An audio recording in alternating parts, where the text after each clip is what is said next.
Sudah? Nah, ini bagian pertama. Satu, rizki yang didapatkan dengan ikhtiar.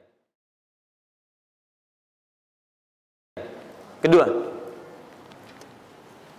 rizki yang didapatkan dengan bersyukur. Dua, dengan syukur.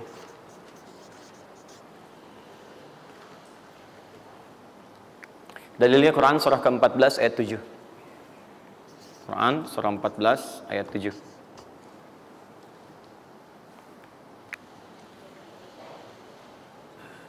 Yang saya kotaki itu yang dihafal ya. Yang saya kotaki itu yang dihafal.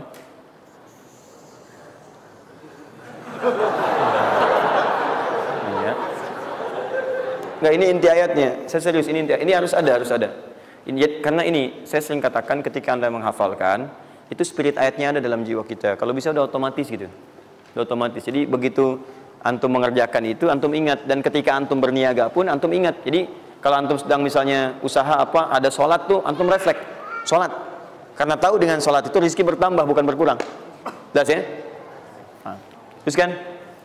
Ini, Quran surah 14 ayat 7. Saya naikkan ke atas ya. Turunan amalannya. Quran surah ke-9 ayat 103. Saya urutkan berdasarkan amalan. Dan Quran surah 9 ayat ke-60.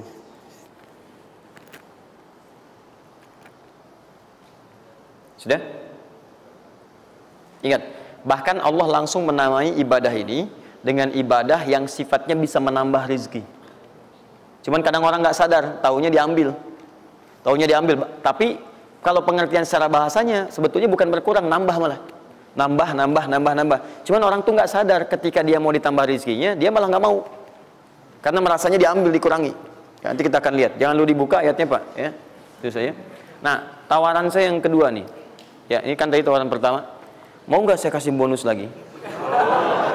Nah, saya serius. Ketika Anda kerjakan, penambahannya langsung minimal 700 kali lipat nilainya. Mau? Alhamdulillah. Sama, ini 3, ini pun harus 3. Ya. Quran surah kedua ayat 261 sampai 263. Nah, ini saya kotakin.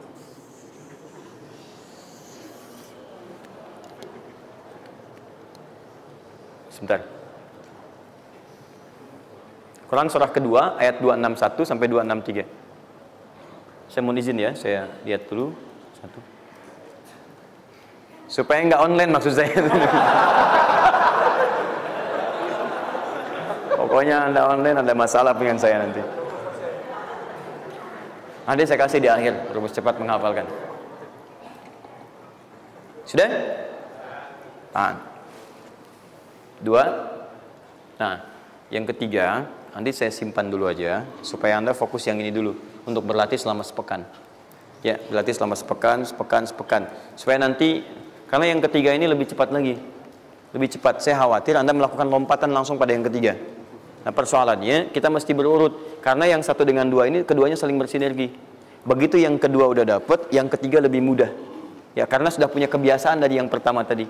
Kalau saya munculkan yang ketiga sekarang, maka persoalan terbesarnya adalah kebanyakan orang nanti akan meninggalkan yang ini yang paling bahaya.